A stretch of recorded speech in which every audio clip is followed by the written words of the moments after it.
Laura, you have a question? Oh no, my bad. Hold on. Okay, that's okay. Gotcha. You're good. Yeah, thank you. All right, the best OP in the whole country is going to give us a nice presentation on shift and leveraging others, and nobody else knows it better than her, so let's do it. Come on, Ms. Basinski. All right, so I'm going to start by saying that you can probably take your materials and toss them out because this is going to be more interactive, and we're going to talk about strategies and things that are working right now. Can you guys hear me okay? Yep. All right, awesome. Perfect. So I'm going to go through the PowerPoint, and there's some good kind of memory triggers in there. Keep in mind, though, that the shift of what we're dealing with now, even though it's still a shift, it's a different kind of shift than what we've dealt with in the past. Would everyone agree on that? Yes. Yep. Yes. Yeah. So let's just kind of go through the outline here, and then we'll start to dig into some of the pieces of it. All right, how do I change this to speaker view? And then I have to share my screen somehow, right? Yeah, it's in the lower. So if you go to the bottom of your screen, there should be a green square or an up arrow. This is share screen. I got it. I am on it. There Got we it? go. Yep, we got it. All right, awesome. I wish I could see more of you though. Oh, it can only see 4 people at a time, huh? Darn. That was the part I didn't like about it yesterday when I did it, or Monday or whatever day. I want to see everybody's faces. Yeah. It's okay. All right, so effective people leverage. So shift tactic 3 is all about effective people leverage. And so what we're going to talk about is the different kinds of leverage, not just people leverage. We're going to talk about working with the right people in the right ways. So what we are going to discuss over the next hour and a half together is your perspective on people leverage. Do you even have leverage? What kind of leverage do you have? And talent. What kind of talent do you need or do you choose to acquire right now? Then we're going to take a look at what you've got going on in your world right now. A lot of you have taken on extra jobs, homeschooling kids right now. So leverage might be more important now than ever before. We're going to focus on doing the right things. We're going to talk about the bottom line, and then we're going to leave you with an action plan to put into place. I may even ask Ubaldo to open up the mic a little bit because I want to make this interactive for you, okay? So let's talk about people leverage first. So people leverage, actually back up, leverage in general. There's 3 kinds of leverage that Gary Keller teaches us about, okay? Let's see, 3 kinds of leverage. People, who's gonna do it? Systems, how they're gonna get it done. So systems are really important. Systems in itself are a form of leverage. And then tools, what will they use to do it? So who can give me an example of some of the systems or tools leverage? Because we all know what a person is, right? A person is a person. Who can give me an example of a system or a tool? And I believe if you hit the space bar, you can unmute yourself and talk. Yeah. Command. So command. Command. I think that System or a tool? Tool. It's a tool. It could be both in a it sense. could be both actually. Command, you see, command is so broad. It's such a big system and a tool. I think within command, one of the biggest tools for me is Twilio because it allows me to text a mass amount of people at one time. So leverage, especially given the virtual environment that we're in right now, is not limited to just people. Sometimes it's the people that are going to do it. So for example, I have a sales team. For those of you that don't know me, I'm Colleen Basinski. I'm the operating principal of 3 market centers, 1 in Illinois, 1 in Indiana, and 1 in California. So those are 3 Keller Williams offices. I also have a title company. We have an escrow company, my husband and I, and then we have a sales team that produces and does transactions in both Illinois and Indiana, and working on building it into California as well. So we've got a lot of different moving parts going on. So it's not just me doing everything, right? So the person, the who, are you laughing at me, Ubaldo? The person, the who that's going to do it is just as important as the system or the tool itself. So when we are inviting everyone to show up at our daily huddle in the morning, who's going to send out that text blast? Who's going to do it? Because you can't be all things to all people, not now and not after this is over. Does that make sense? What's an example of another tool that you have in your business right now? 411. 411. Who said that, Alex? Yeah. So tell me what a 411 is, because I believe there's some people that are not with Keller Williams, or maybe even though they are with Keller Williams, they don't know what a 411 is. It's a productivity tool that you use to stay focused on your most important annual goals and the work and activities that you need to do in that given month down to that given week in order to achieve those goals. And the reason it's a tool is that, and that it's leverage, is that by using that, you're able to spend your time in the right activities. Whereas without it, that's kind of hit or miss, or you know, it's more entrepreneurial than purposeful. So using that tool, you're able to actually use your time more productively. Yeah. How important is that right now when we're sitting at home and it's easy to get distracted, and you've got kids running in for help with homework, and you've got maybe Netflix calling your name in the background, or that big pile of laundry that you meant to get to, right? How important is that right now?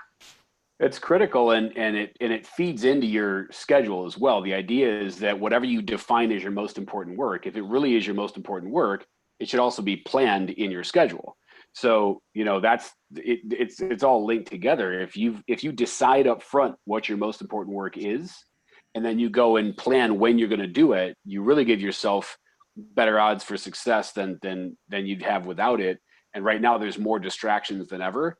So it's been a very hot topic is how do we get purposeful about how we're using that time, given that there are some real differences about how we need to use it now and other demands on our time.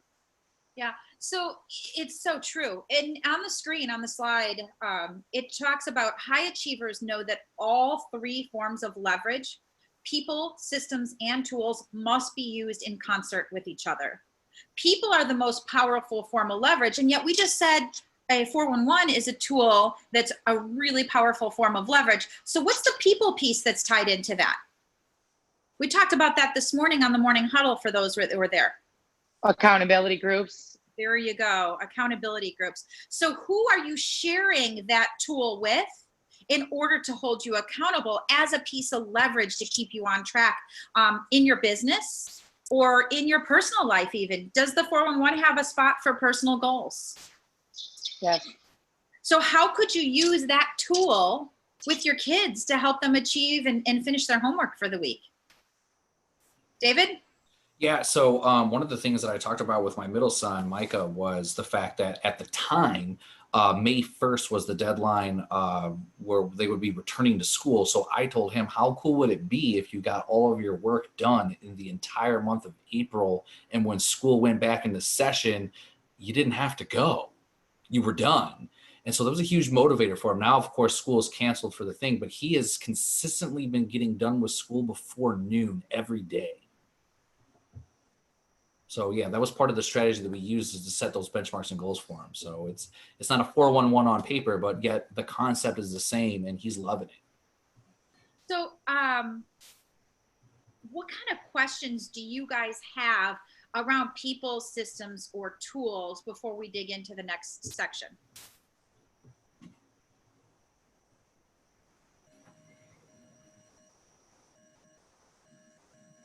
Give you a second to unmute yourself. Spacebar to unmute yourself. No questions? Yeah, jump in, guys. Feel free. If you're looking about a system, a tool, something that you can use in order to streamline your productivity, now would be the time to jump in. Let me ask you a question. How many of you are feeling a little overwhelmed right now? Raise your hand.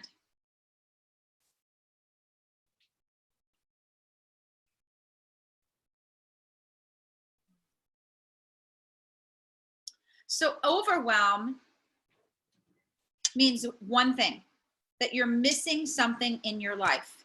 You're either missing a system, could be a system for meditation, for calming down, could be a system for organization, right? Could be a system for a schedule in your routine. It could be a person, right? Could be a leverage person. Could be someone to help you do things in your world. So let's dig into some of these. Are you ready? Let's go for it. Yep, let's go. All right, so leverage. So when do you know, or how do you know when it's time to add people leverage? What do you think? We just spent the whole last session of shift talking about cutting expenses, cutting expenses, cutting expenses, cutting expenses. So now I'm here telling you, oh my gosh, you got to add leverage. And you're probably like, wait a minute, David told us to cut every expense we had. When you can't focus on your 20% of things that you need to do, things are falling through the cracks. It's more than you can handle as one person.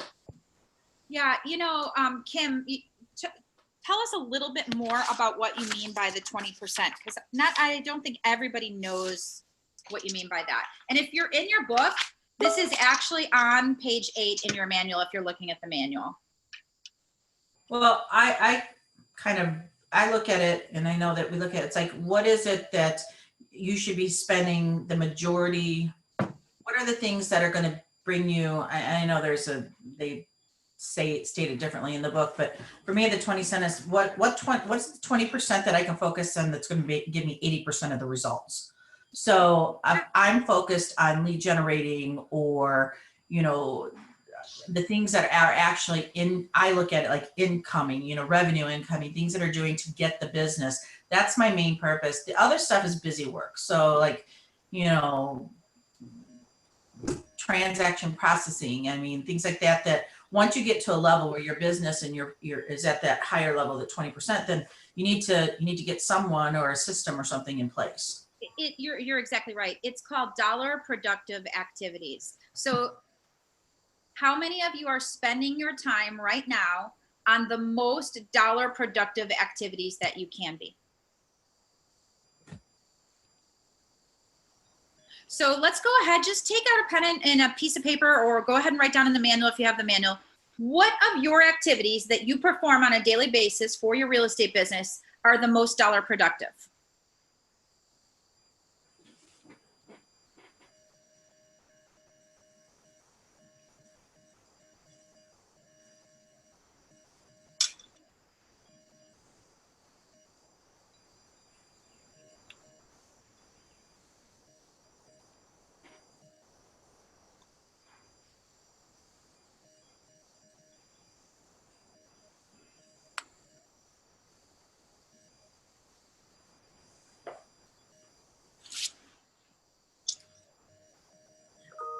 All right, what kind of things did you write down? Lead gen, appointment, lead follow-up.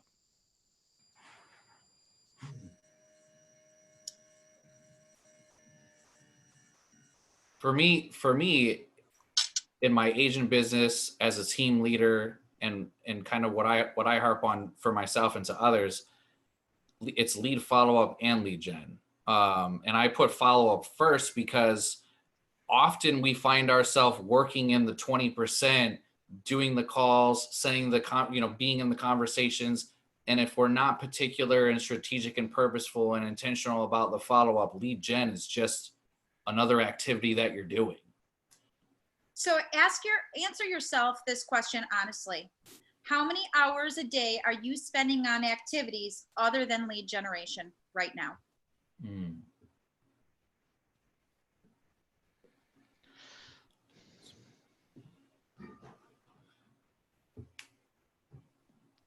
A lot.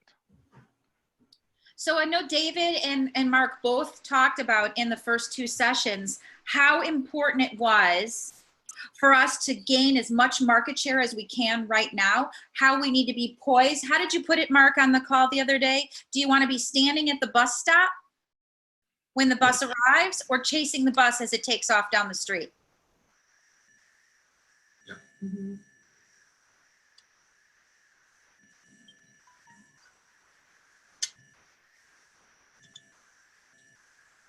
So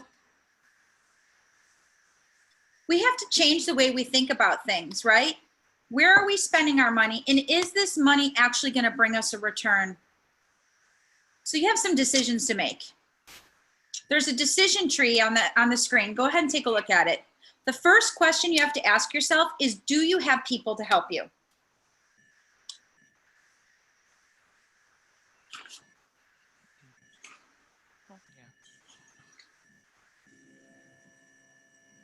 Then the next question is, if the answer is yes, do you have enough people? If the answer is no, then we have to look at what leverage is available for you. Then the next question is, do you have the right people? Then are they doing the right things? So when we get into a shift, it's more important during a shift than ever to re-examine roles and tasks. So if you have an administrative assistant or a transaction coordinator, do you know what they're doing when they're working from home? What does their daily routine look like? We had to change a lot of things in our business when we started to work from home. We used to check in with each other only once a week during our weekly meeting, right? Like we would see each other every day in the market center. And yet, as a group, how often did we get together? Once a week, we had our team meeting. We'd go over those things. What have we gone to now? Daily. Daily, yeah. So, Daily. yeah, Mark, one of the top teams that we were talking to yesterday, Angie was talking about her team meets virtually how many times a day? 3. 3 times a day. Why do you think that's so important in a shifted market? Well, you need to make sure you need to take, make sure people's mindsets, make sure there's accountability that they're doing.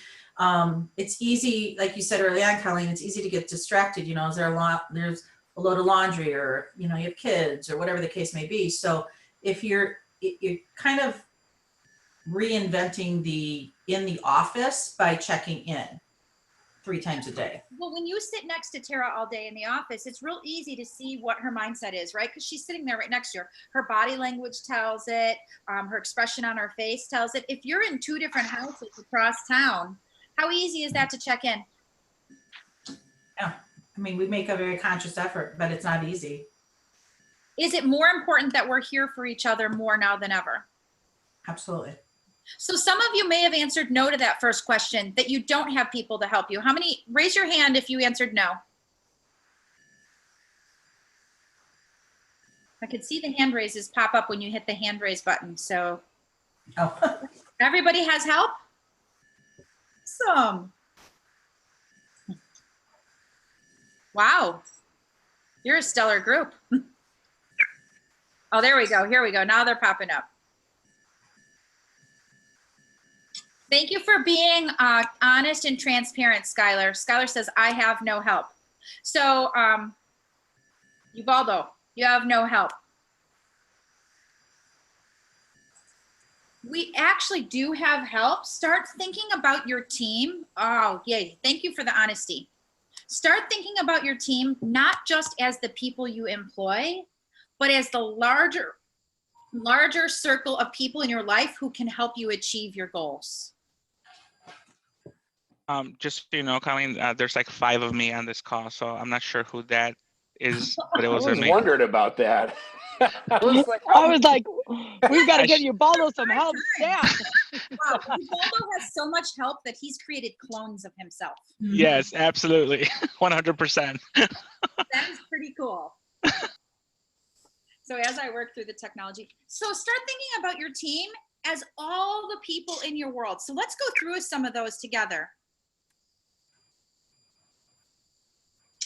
So what about spouses and partners? How can they help you as we go through this shift?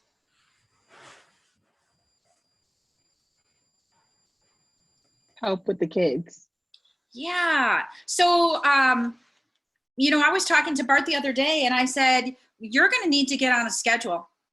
You're going to have to be on a calendar just like I am. So here are the things that you need to do. I'm on Zoom calls probably about 8 to 10 hours a day. So I don't have the same amount of time that I did when we were working in the office, right? Like, am I interacting more? So we worked out a schedule and we worked out ahead of time responsibilities of what kind of things he was going to take over and what kind of things I would take over. What about other agents? Now, are some of you able to still show property and some of you not able to show property? And I don't mean from the government standpoint, I mean from a health standpoint, right? So could you leverage with another agent who maybe doesn't live with someone who's elderly or has a healthier immune system to go out and show property? We're doing that for sure. What about your vendors?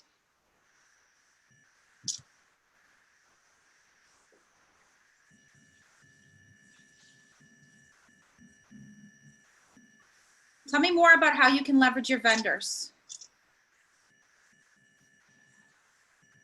I just talked to a title rep today and asked them about short sales, because sometimes they've got softwares and systems where they can see who would be delinquent, and we're trying to stay ahead of the curve in that regard on our team. So that's a great way to leverage someone to get them into your business. Here, there's a list of ideas here. Let's go through some of these together in your manual. So we're on page number, on page number 13. There's no page number on it. It talks about your 3 sources of leverage. So you've got your allied resources, which are your vendors and your partners, the people you do business with, people who you can help build their business and build your business in return. Also, this idea of subcontractors, and we're going to dig into that a little bit as well. And then individuals that you actually physically employ on your team. So let's talk about allied resources for a minute. Every day you come into contact with people that you could consider your allied resources, professionals in the community, friends, families. Have you asked them how you can help them and how they may be able to help you? We heard a great idea on one of our huddles the other day. I believe it might have been Diana, and I apologize, I'm not sure who it is, about what's one of the industries that's really hurting right now. Restaurants. The restaurant industry. So what's a way that you could leverage helping them and bringing business into you? Do you remember the idea that she shared? I think she said something about putting them on your social media, supporting them, ordering from them maybe once a week or whatever your budget allows, from a smaller business versus a bigger business. So like I said, maybe once a week ordering out to that local business. Absolutely. So when we're talking about people leverage, we're not just talking about people to do stuff for you. Leverage is any way that you can have someone help you build your business and then potentially leverage and help them in return. And I think she said about partnering up with them, and maybe they offer like a 10% discount to your clients. Yeah, like a 10% discount, or maybe you could partner up with them to maybe provide a meal to some of the first responders and people on the front lines, to not only help them, but to help the people that are also putting their lives out at risk for you. So is that a way that they can build, sustain, and improve your business while you're helping the community? Absolutely, 100%. See, change the way you look at things, and the things you look at change. What about buying a gift card for a local restaurant that's struggling to stay in business right now? Offering that up as a way to stir up business for yourself and for that potential business. Is that a potential form of leverage? Absolutely.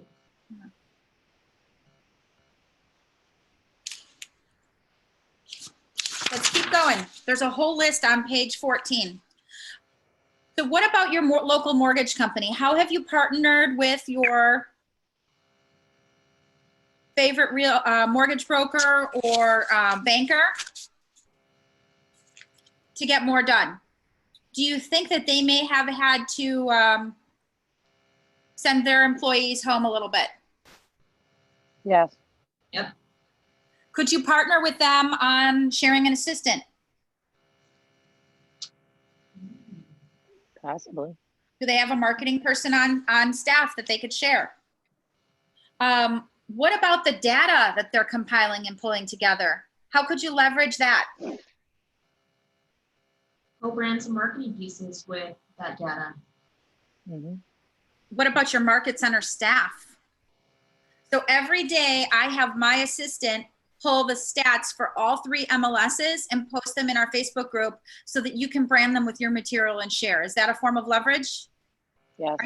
Are you using me as leverage? If not, do it. Share it every day on your social media, right? Are there still homes selling every day? Could you drop your logo? Ubaldo, how easy is it to drop your logo in on top of that graphic? Less than 30 seconds. So easy. So you're using a person, you're using myself and Kiki, you're using a system, posting it daily, and you're using a tool, Designs in Command, in order to brand it and personalize it with your team information. See, we don't have to go out and recreate the real wheel and create everything from scratch. Use the things that are there as a form of leverage to help you in your business right now.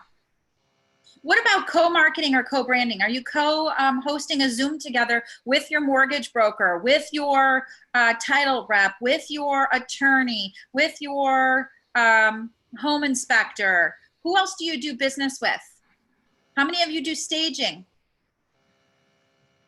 Could you have your stager come out and talk about some things that your sellers could do right now to have their home stage ready before it goes up on the market? Are these all ideas of things you could do via Zoom calls from home? Absolutely. 100%. See, here the people that work with you are going to be the ones that have developed a relationship and found value in what you're providing. Find out what types of businesses are targeting your same geographic farm. So what about in your local community? I heard a really, how many of you have watched, there's a KW pivot course on virtual open houses? Raise your hand if you've seen that so far. I posted it in our local Facebook groups. For those of you that are guests, if you email me, I will send you a link so that you can see it as well. Colleen Baz, B-A-Z @kw.com, or you can just email Mark, Anita, Alex, or David, and they can get it to you as well. It's about 40 minutes long, and there were ideas and ways that you could host an open house virtually. Well, one of the ideas that I heard that was really fantastic, leveraging people. What if you could leverage your own clients to do and promote you? So if you're doing a virtual open house and your clients are part of a local community, now don't all people have their own little Facebook community? Oh yeah. So what community are, I know Alex, your wife and I are both part of the Mokina Moms group, right? She's famous. She's famous for it. Yeah, she's famous. I've seen some people, Katie Kelly from our team is highly involved in the Mount Greenwood Facebook page for that local community. What if your sellers, your clients, were reposting and sharing the things that you have in that local Facebook group? They've become advocates for you. They're leveraged. Are you paying them to do that? No, they have a vested interest in it because they want your business to grow and you to be able to sell their home. And yet, is that a form of leverage? Yes. Is it a spin on the traditional way of just mailing something out to the community? Are you guys getting good ideas from this, or is this boring? Nope, great ideas. This is great. I wanted to add, Excellent. Colleen, that I actually did that before you even mentioned doing that. I do that in West Lawn's private page all the time with the pie chart. I messaged that. Well, I did it twice because I was afraid. That was the first post I ever put on the West Lawn group. But I ended up getting like 4 people that were just like, wow, this is amazing. And just keep constantly building on that is a huge idea. So yeah, these are amazing ideas. And it's also telling me that I'm going down the right path with that. So when I looked at the material to prepare to teach for this, I wanted to make sure that we were bringing you timely things that you could use in the market of now. And so that's what we're talking about, these different ideas. So Louis, thank you for sharing that. And so a lot of those communities, you can't necessarily join all of them if you don't live in them, correct? Any of Correct. you in like 17 places? I mean, Um, I live in one place. I do have a home, a rental property in another town. So technically I could be in those too, right? Yet how many people are in your sphere of influence? Oof. Shout out a number. Hundreds. How many communities, different communities do they live in? Do they all live in the same subdivision? Oh no, No. couple, about, yeah, a ton. It's a lot. So what if you asked them to share something in their local community page? Would they do it for you? Yeah, absolutely. I think you would. So Diana taught me something. She said 10 plus 10 is what? 20, Plus 10 is, 30, plus 10 is, 40, plus 10 is. 50. So if you're doing something and you're doing it 10 times and 10 times and 10 times, and how many, what's your end result? What was the number you just came up with, Ubaldo? 50. If I reach out to someone in my sphere of influence and ask them to help me, 10 times 10 is what? 100, Times 10 1,000, times 10 100,000, times 10. a million. How are you compounding what you're doing to create leverage like no other?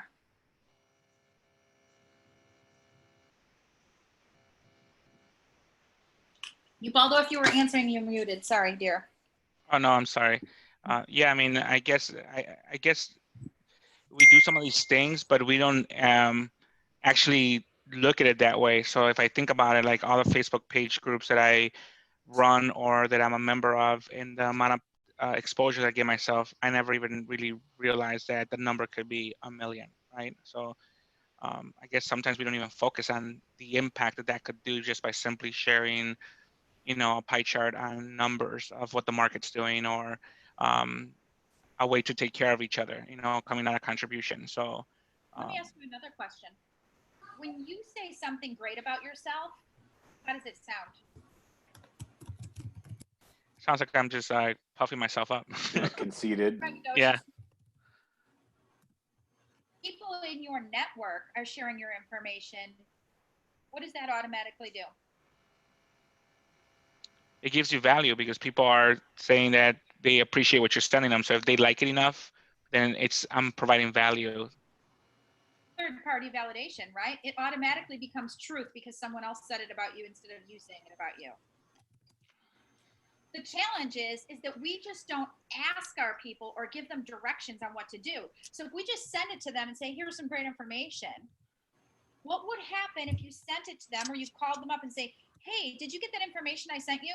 Could you do me a favor and share that in your local community groups so we can raise awareness about what's going on in the real estate market and how it's still moving and it's positive and there's good things happening out there?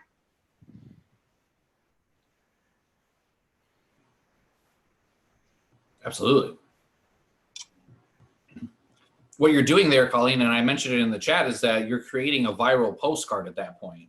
You know, what the beauty of that is, before, what we would do, and a part of what our marketing plan used to be traditionally, is that you would send out just solds, just listeds. You know, you would send out your stats via a newsletter that was all paper and physical. And there's probably a market for that, and less so now. But now, specifically in this time frame, you know, building it around that contribution centric level, you know, being service minded during this COVID crisis. You have that now. Someone put in there, build your credibility. That was Ubaldo. It gives you a sense of service and credibility that you wouldn't have had you just sent out a mailer. Or one of Now they're the one who's sharing it for you on your behalf. See, the challenge is we just have to teach them how to do that. One of the things that Diana's taught me is be intentional and on purpose about everything you do. So just by sharing it, you might get some results. How could you be more intentional and more on purpose about your message and getting other people to share it?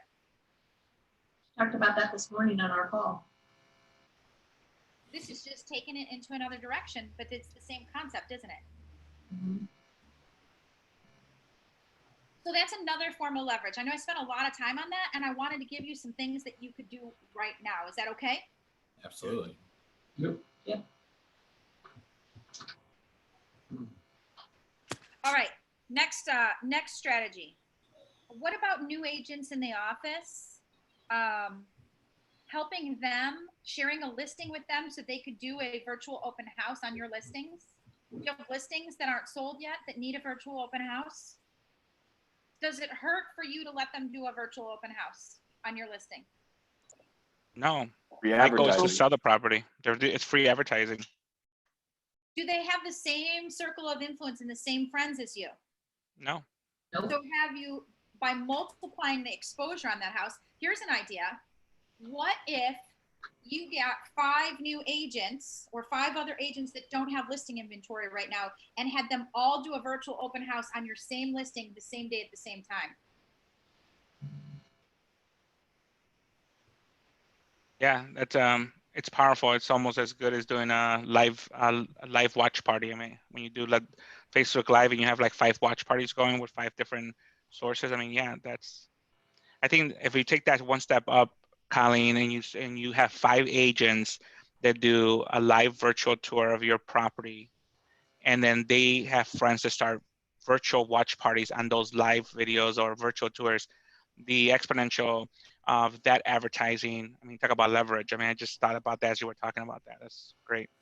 So did you see how I'm kind of changing the way we think about leverage from a stand of just like, not leverage just somebody to do stuff for me, but leverage as in the multiplier effect that it can create. I sat here for a long time going through this material, like thinking like, how can we take this and apply it to what we're doing right now? And I'm reading from the material here on the bullet points, but we're taking our own spin, our own pivot, and taking it to the next level. And that's why I wanted this to be interactive. Does that make sense? Yes. Yeah, that's brilliant. Yep. Like, think about it this way. If I had 5 agents all doing a virtual open house on the same listing of mine at the same time, maybe I was doing it at the same time too. They all have different spheres of influence. They all have different friends. Their friends have different friends, and their friends have different friends. What has my exposure just gotten on that? Now, Ubaldo, you're the tech expert. I don't know if Corey's on here too, our tech experts. And yet you guys can plug into one of the we do daily or weekly tech classes on Tuesday and Thursday. I'm sure they can walk you through this. I'm not I have these crazy ideas and then I have leverage to help me get them implemented, right? That's fine. Could you track the number of views that video or that watch party hit altogether? Is there a way to track that and see, did you go from maybe 30 views to 13,000 views? You can, before you end it, there's ways to track those views. Absolutely. There's other methods to do it too. I mean, you could use platforms such as Zoom, where you could do the live video from Zoom into Facebook to create watch parties where Zoom will keep track of those numbers for you.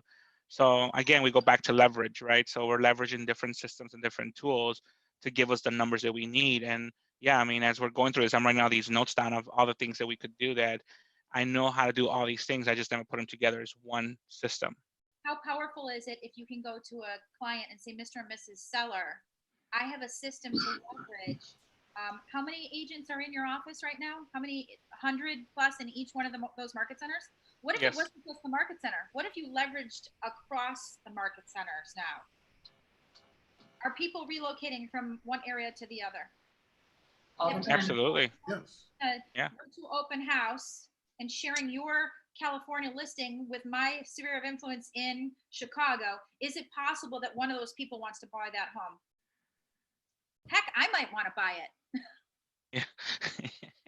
My point being, like, all of a sudden we've just removed the boundaries from everything we're doing. And you can go back to that client and say, I have a system and I have a network where I can expose your property via virtual open house to the umpteenth power. I'm thinking exponential, right? Isn't that what it is, to the 10th power, to the 5th power? I'm a math nerd, sorry. Do we need No. to take a break? We're at the halfway point. Do we need to take a break or do we want to keep going?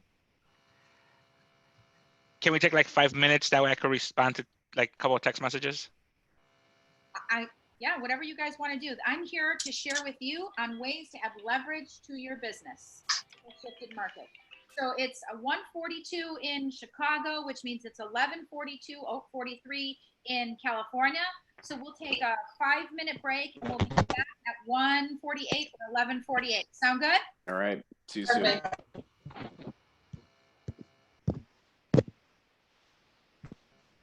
Give me an opportunity to start my one now.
I have a quick question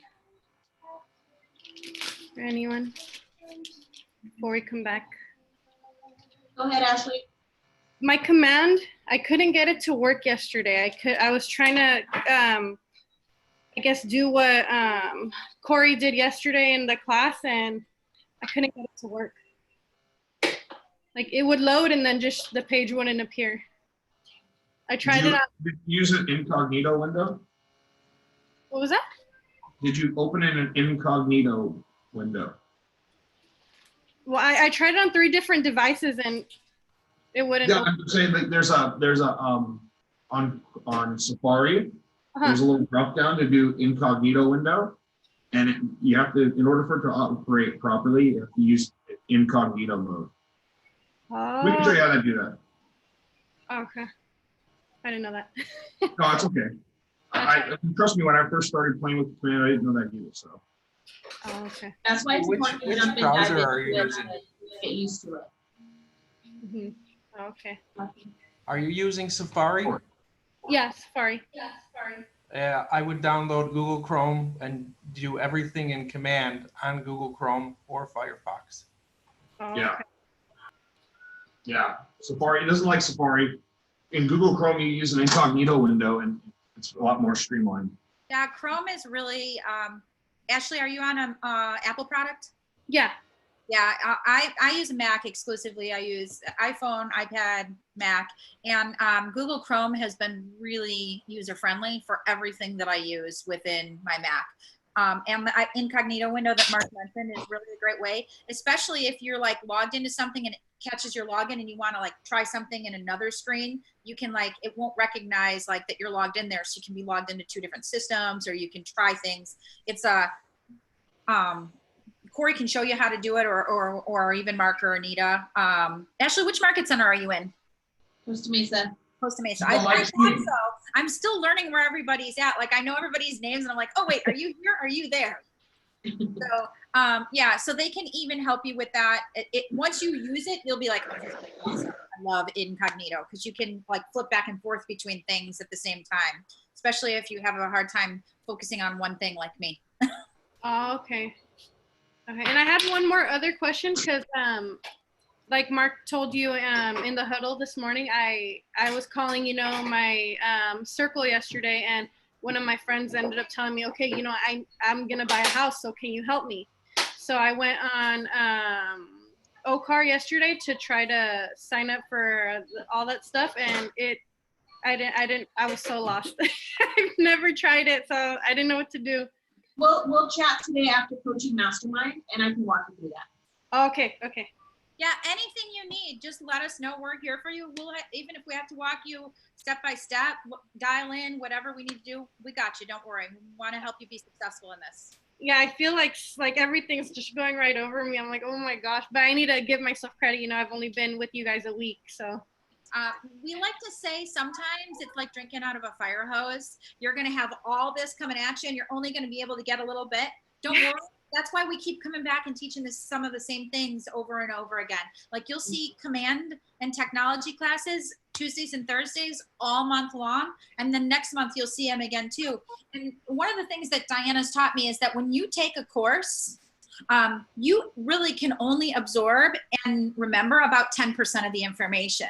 So if you really want to become a master at something, if you keep coming back, you're really going to do it. The key is to not just take it and then not take action. If you take it and like you say, okay, out of that hour and a half that I spent there, these are the 2 or 3 things that I'm going to take action on right away, because you can't do everything. Like even everything that we're going to talk about, all the different forms of leverage today, we're going to talk about, you can't do them all. Pick 2, maybe 3, and take action on and implement them. And then you're going to start to have success. And then the next time you come back through and take it, then you maybe add 1 more and you add 1 more. And that's really going to make the difference. All right, it's 1:49 or 11:49, depending on where you are. So let's keep going so we can go through all these different crazy ideas on leverage and what we're going to do to add leverage into our business. How are we doing? Do I still have everybody here? We've good. Yeah. I only lost good. people, so that's good. Ready to go. I'm watching the numbers, so if you leave, I'll know. I'm just kidding. Oh, you will. Threaten people to stay. No, I'm just kidding. All right, so we talked about those watch parties. You know, getting some of those new agents, helping share those listings so they can create watch parties because they have untapped sphere of influence of potential buyers for your listings, and isn't that the most important thing? Internships. Creating an internship position for a young person, learning more about the real estate industry. I have good friends of mine, the Howards, Lucas and Alyssa out of Grand Rapids, and they have interns, multiple interns, 3 to 4 interns at any given time, always working in their real estate business. I can say this because as I'm getting older, I'm not as savvy on some of the tech stuff as I was when I was younger. I'm not going to lie. Like I used to be able to keep up with all of it. And, you know, it sucks getting old. I'm just going to say, no, I'm just kidding. And I consider myself to be a pretty tech savvy person. Yet if I can leverage them to help me keep up to date with the most recent technology things, and then I can in turn share the wisdom and knowledge that I've gathered over the years in the real estate industry. I have almost 20 years experience in real estate and leadership and all the finance pieces. Is that a win-win? For sure. There's a lot of kids whose summer internships were canceled now because of what happened with COVID. Or they put in their applications and nobody's answering them back at this point. The talent pool out there is more vast than ever before. So here's an example. Contact a local college, technical school to inquire if a student in the technology field would be interested in designing or building your website. Maybe not your website because we have Command, but how about some of these other features, right? Like, could they play with it and add these things? Like Ubaldo worked with our market centers and we were able to eliminate 5 other softwares or subscriptions that we were paying for because he figured out how to do it within the Command system. Him and Corey and David and Alex and Mark and Anita all working together. Sometimes more brains are better than, not sometimes, always more brains are better than one brain. How about partnering with or inquiring if a graphic arts student would be available to create marketing materials, website images, stationery as a course project? Could they get credit for that for their coursework? Good idea. Is that a form of people leverage? Yes. Is that a win-win? Totally. I see the light bulbs going off in people's heads right now. Where did the little chat box go? One of the first hires I made back in 2017, although it was limited, was a 3-month intern, which was one of my cousins as a college student, and I had it helped him graduate, honestly, and it was huge for me at the time. because he was doing nothing but database work that was very tedious for me to do because we didn't have command at the time. It was a huge piece of leverage in acquiring a person. So Alex just posted 10 million workers filed jobless claims in just 2 weeks. Are there some talented people out there that would be looking to do side projects and subcontract with you? Absolutely. There's 10 million of them and another 6 million probably tomorrow. Yeah. There's a huge opportunity for you to be able to leverage some of that. And you don't have to hire them on. That's what we're going to say on the next page.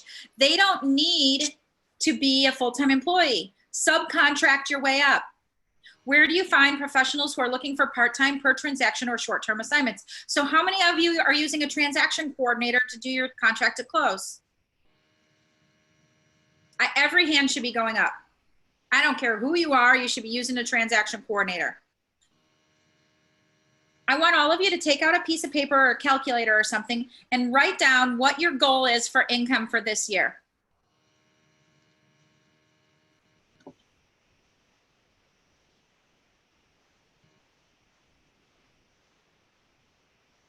Shout out the numbers. Shout them out, guys. 660. 660, 600,000, 100,000. So I'm going to use, Nikki, 275. I'm going to use yours, 275,000. Now take that number and divide it by 2,080. Why do you think I use the number 2,080? Hours. Hours for what? Hours in a year. Hours. That's how many work hours there in a year if you work a 40-hour work week. So if I'm going to make 200, my goal is to make 275,000, and I work just a regular 40-hour week, I am worth $132 an hour. Could you contract to close and pay your contract to close person less than $132 an hour? Yep. About how many hours of work go into a transaction coordination? Who knows the number? Gary's actually done the research. The Keller research team's done it. I know you know it, Alex. Go ahead and shout it out. 19 hours. At a minimum, 19. Contract to close only, yeah. So 132 times 19. So 2,512. Are you paying less than $2,512 for your subcontract transaction coordinator to do your contract to close? Heck yeah, right? Nikki says yes. Even at $100,000. 100,000 divided by 2,080. 100,000 divided by 2,080 is $48 an hour times 19 hours, $913. You're paying for you to do your own contract to close. Now we just talked, David, last week, or today's Wednesday, I guess it was Monday, about expense management. You might think that you're saving money by cutting your transaction coordinator out, but you're actually losing money because you are 3 times as expensive as the transaction coordinator to get it done. Colleen. Yep. This is Courtney. I just have a question. Absolutely. For new agents, at what point, I guess it'll probably depend on the volume, but at what point do you say, okay, you're no longer a new agent, you need to get a transaction coordinator, if that makes sense? I personally think a new agent needs, from the very first transaction, needs to have a transaction coordinator. I'm going to answer it. So Anita says right from the beginning, I'm going to answer it 2 ways. It depends.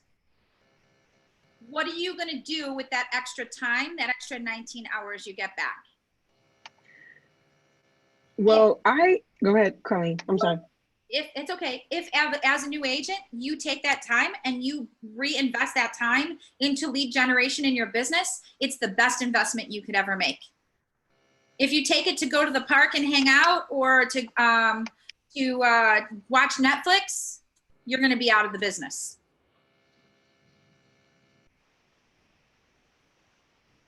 Leverage is only good when you replace it with productive work.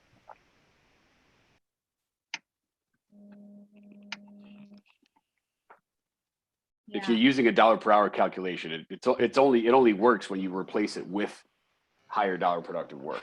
Well, we assume that you're still going to work 40 hours a week. So I love Mark asked this question the other day, maybe last week on our huddle.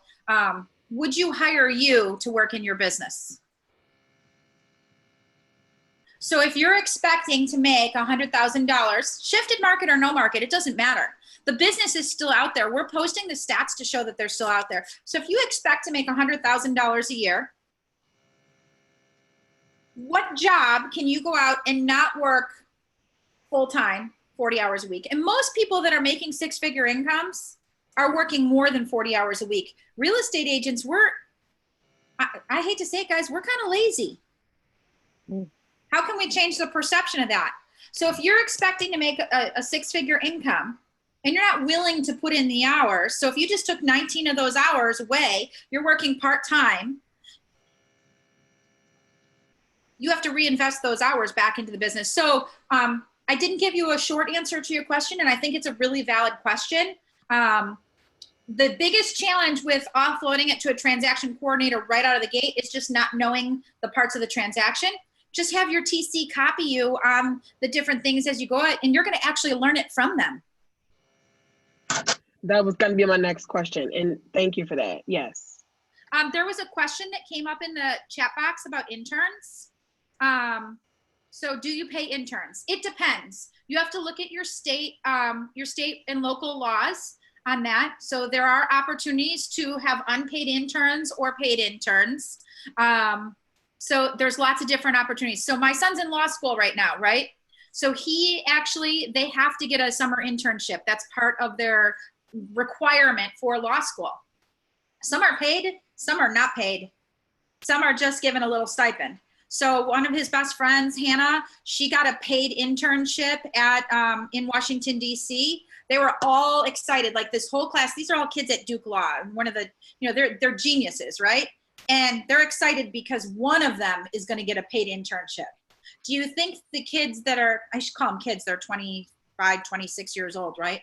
Do you think these young adults that are graduated college in this law program are pretty smart and talented people? Yeah. And they're willing to work all summer for free. So there's a pool out there for us. Now, some of them get a small stipend, I think, a few $1,000s for the summer or whatever. You have to look at what makes sense and what your local laws say.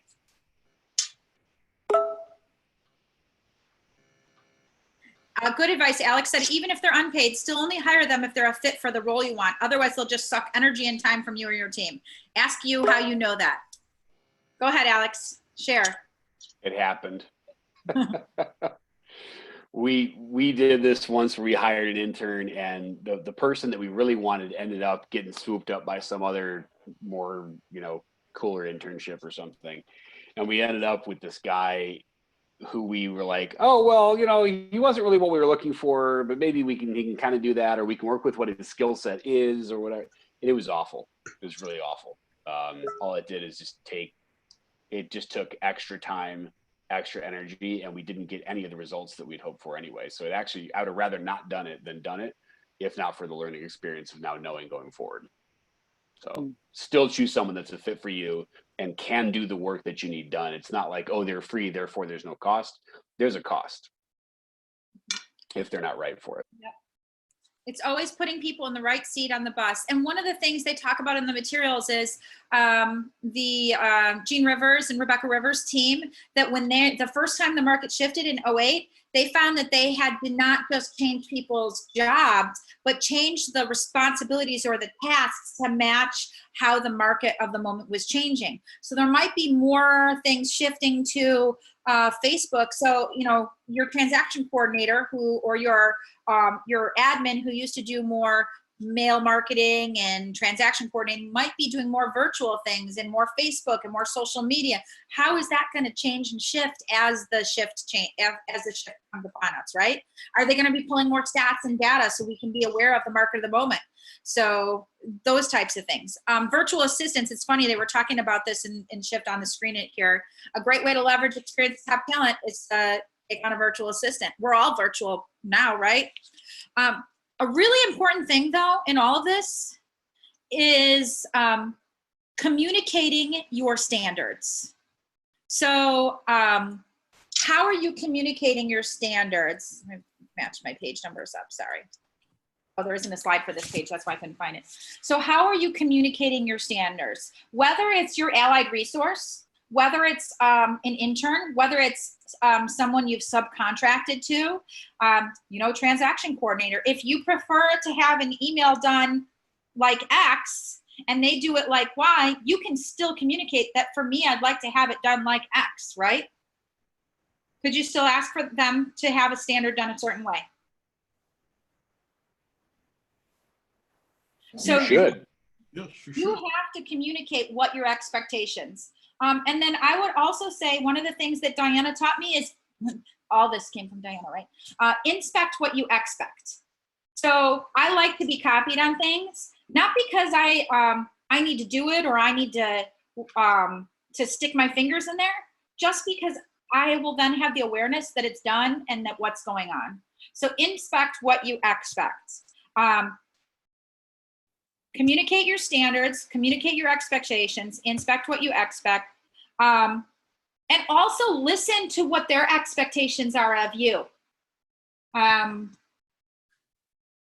When you hire people into your world, they're coming into your world because you're also bringing value to them. This is not a one-way relationship, whether it's an allied resource, subcontracted help, an internship, or a paid employee, or an agent on your team. Your agents on your team need you more now than ever to script and role play with them, to maybe do the appointment with them virtually on Zoom, to help them close, because they're going to come across objections that they've never had before. It's a two-way street. You have expectations of them, and you should open the door so that they can give you their expectations of what they need from you. On our calls, our 411 calls, guys, do I always ask you if there's anything else that you need from me? Absolutely. Yep. Every single time. You can share that, like if there was something you needed that you could tell me and we would provide it.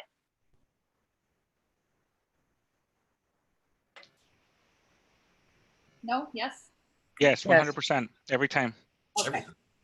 If you don't have that kind of relationship, they're not going to get what they need and they're not going to stay with you. What are some other things that you could subcontract? How about your bookkeeping and your accounting? Yes. Please, because you're not doing it anyway. That's right.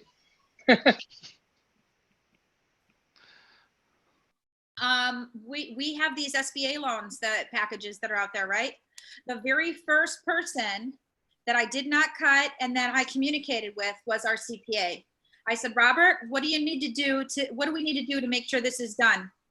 Worth his weight in gold for sure on helping us get the package together and understanding the CARES Act was how many pages? 882 pages or something like that?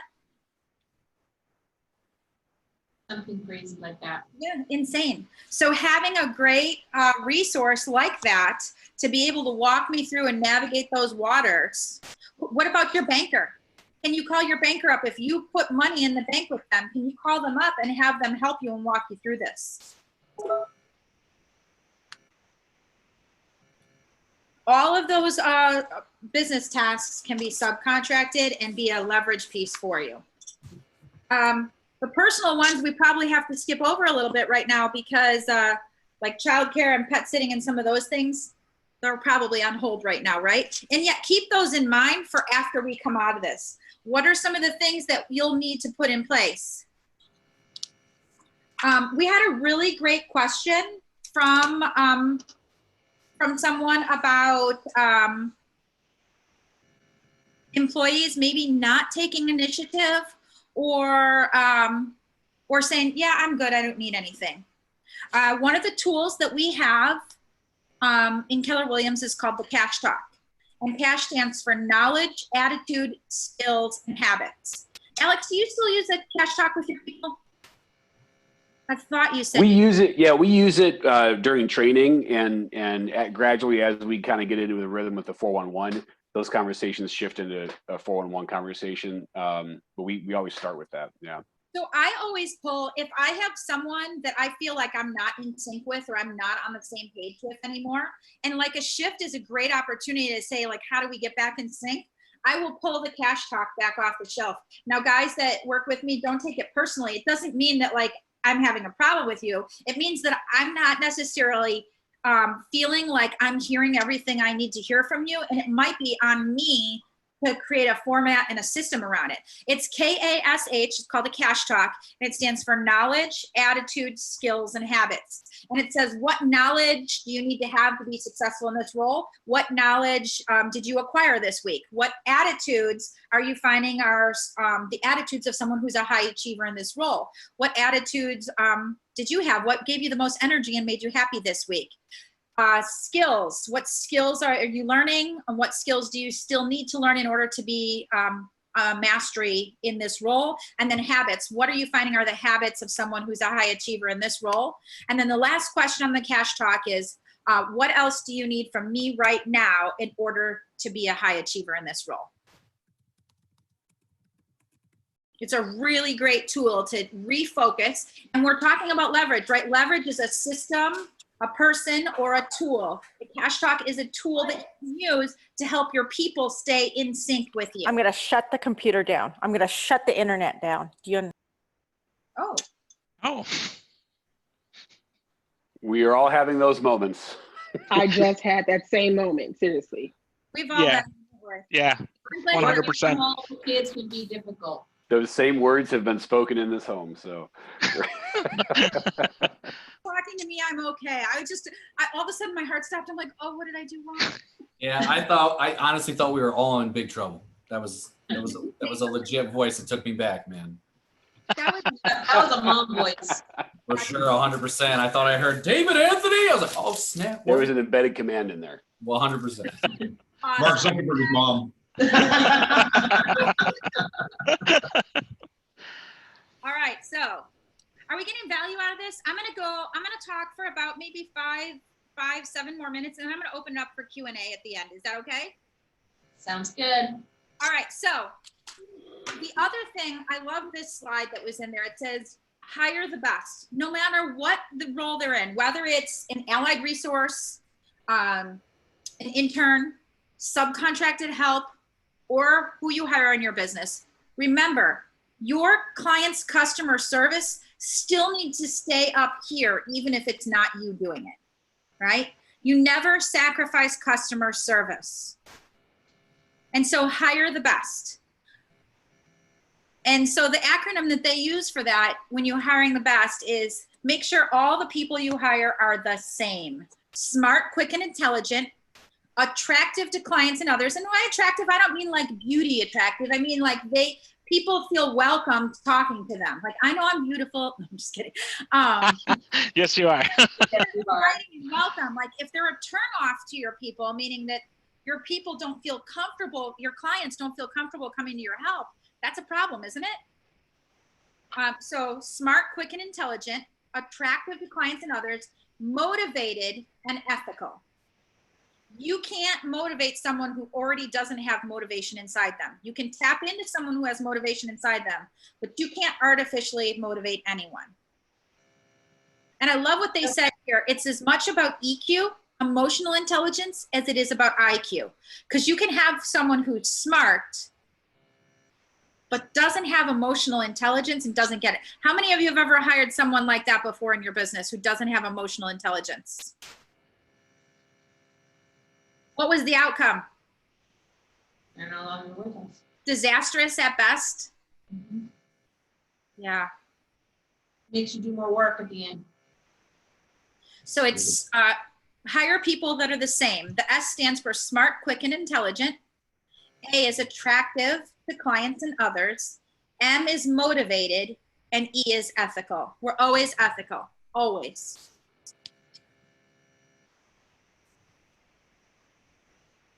Then let's just look really quickly about the 7th level team. This is more of a class that we get into when we get into team building, yet I just want to give you a quick overview of it. Let's see, I thought there was oh,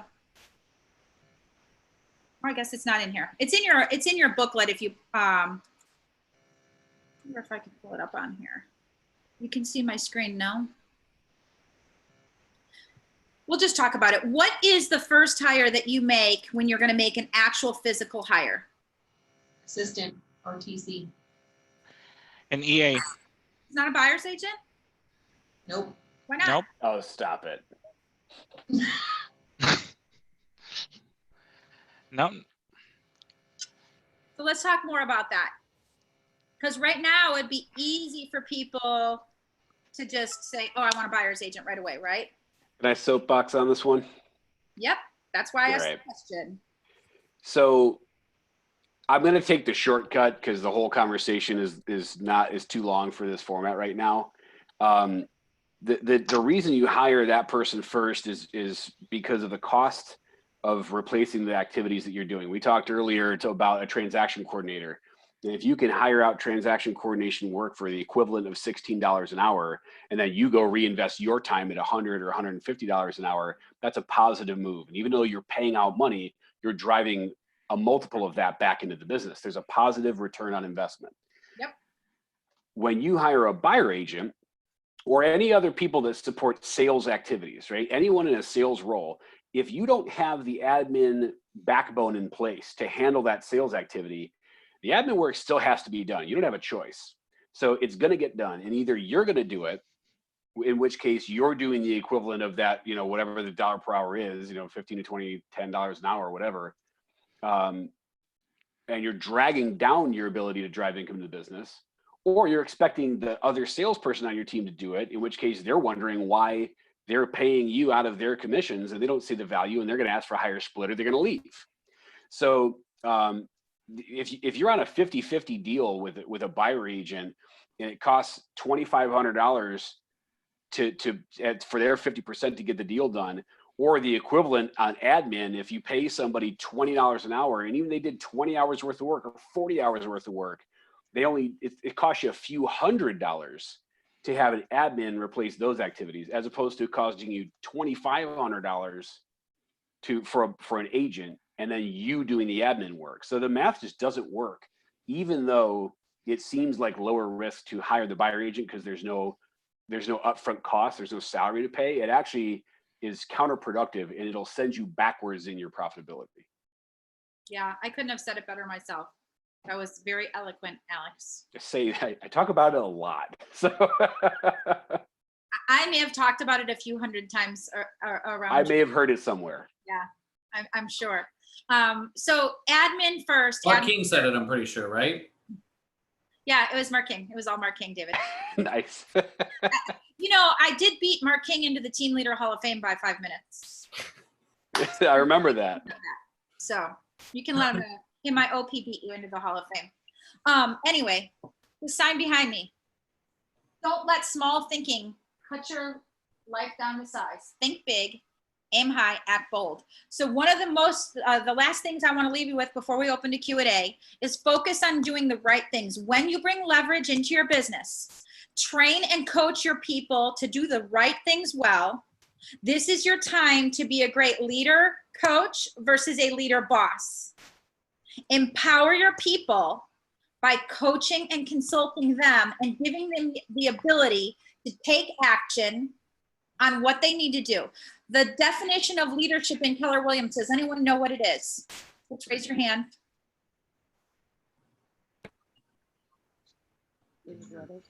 So the definition of leadership, Alex knows what it is. I saw his hand go up. Oh, he's muted. Is teaching people how to think so they can do what they need to do when they need to do it to get what they want when they want it. Teaching people how to think to do what they need to do so they can get what they want when they want it. That's the definition of leadership. So your job as leaders, and anytime you employ anyone, you have any type of leverage in your business. You might say, I'm a solo agent, I'm not leading anyone. Yes, you are. You're leading all the pieces of leverage in your business, whether they're being paid by you or not, and you're leading your clients and your family and your community, is teaching people how to think. So go out there and empower your people, create relationships, create leverage, and use that as a multiplier effect in your business. I'll open it up for questions. We've got about 10 minutes left. Press the space bar to talk and we can hear you. I go unmute everybody too. I don't know if somebody's got like hit. Like, you know, a bunch of different companies. Maybe that was a bad idea. Sorry. Sorry. Not a question, but like kind of, I guess a question. Yeah, sure. Ashley, go ahead. How you were saying earlier to, you know, with all the new people to kind of have them like do the virtual tours or stuff like that, just to, you know, help them.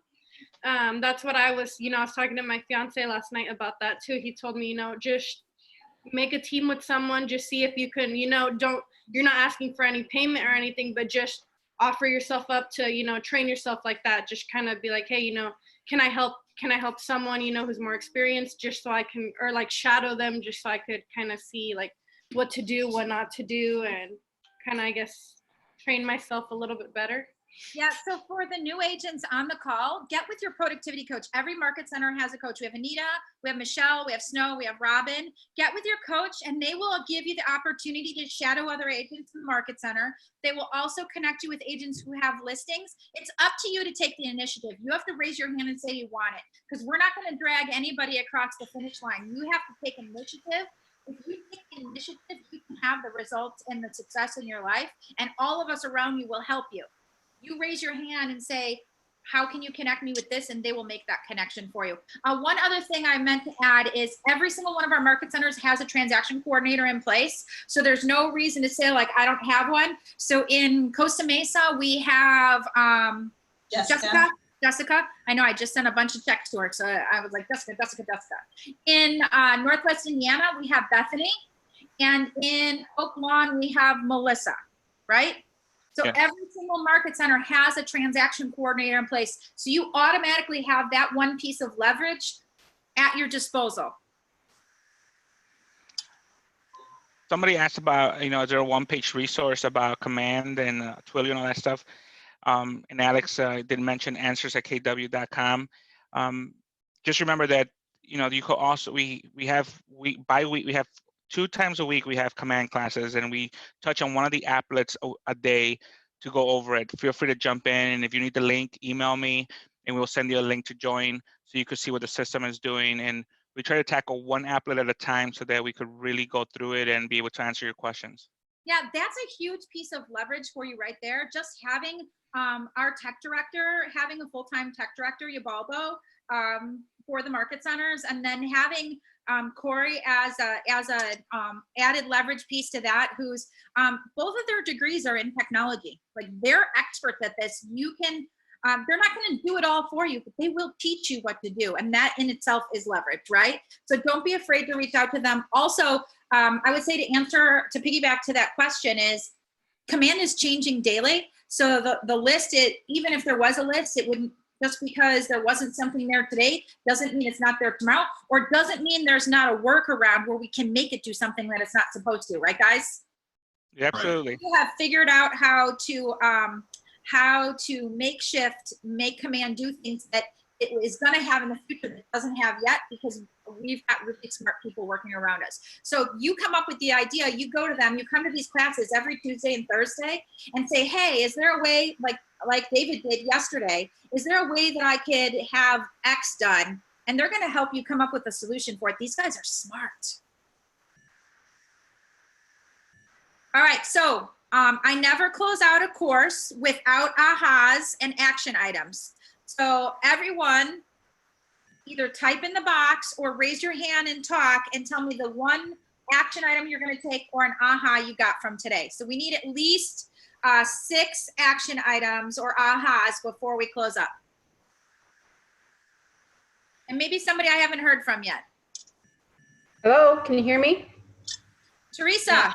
Yes, I love the virtual tour idea. I think that even after our shutdown is all over, this is going to become a way. And it'd be awesome if we could organize something within our office to where we have the system going. It would help all new agents, especially when you're just trying to get your social media platform out there and notice you don't have a lot of followings yet, you don't have a lot of listings. It gives you an opportunity to get things out there more. And it helps our entire office. So I love that idea, Colleen. I think it'd be great if we could organize something within our market center. Awesome. That's great. Let's hear a couple more. I had an aha that was mentioned about using the interns for leverage in the tech, in the tech field or anything like that, especially since a lot of people are not working at this time. That would be happy to possibly help and take something off of your hands so that you can continue to generate more business. So that was a great aha with the interns. Awesome. Thanks, Messina. Keep going. Space bar to talk. For me, it was just about making sure that I use the systems and tools that we have to help make my life easier. Embrace them, right? That's three. We need three more. I see a lot of you typing them. Don't be shy. Speak up. I want to see your beautiful face and hear your beautiful voice. I said the cash talk. I really need to have that conversation with some people, and it'll actually help them to be accountable and for them to actually see what is required for that role by asking.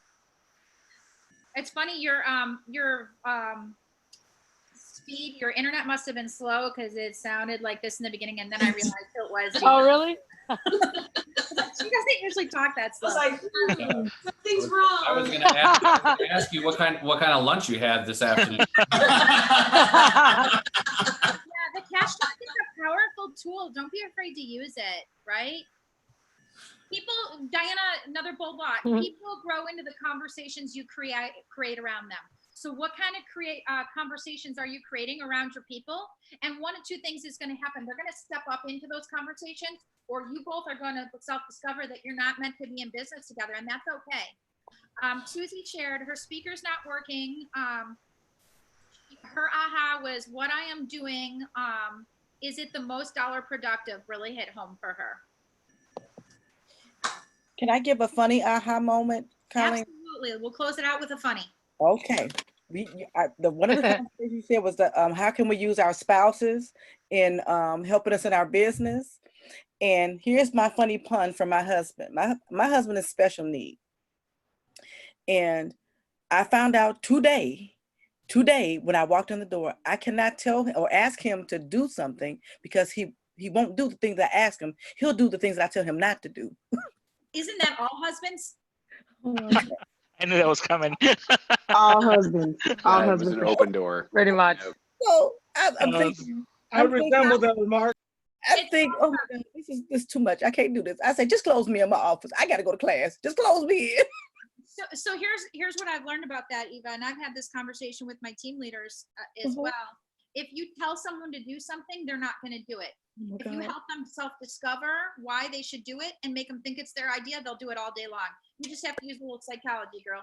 Oh, no, my husband is special needs. Things don't always connect for him. It's okay. My son is special needs. No, I legit. Yeah, your son. I'm sorry. I thought you were saying Bart. I was like, what? Yeah. Psychology even more with him. Yeah. To help them succeed. That's our role is to help people. Just figure out different ways to help people. That's okay. Okay, I'm gonna try that. Oh, I'm locked in my office right now. So did you guys get value out of this today? Yes. 100%. Yes. Great. We went off the book a little bit and talked about market of the now. Yes, that was perfect. I appreciate you. Thank you for giving me so much of your time. I know that you guys are really busy. You're balancing a lot of different hats right now, and I hope that you can implement some of these and it will take you forward. Keep working, keep being awesome. I love you all. Thank you so much.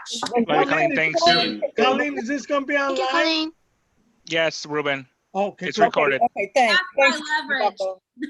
And you Baldo, Talk to your leverage. you forgot to send me the schedule, you Baldo.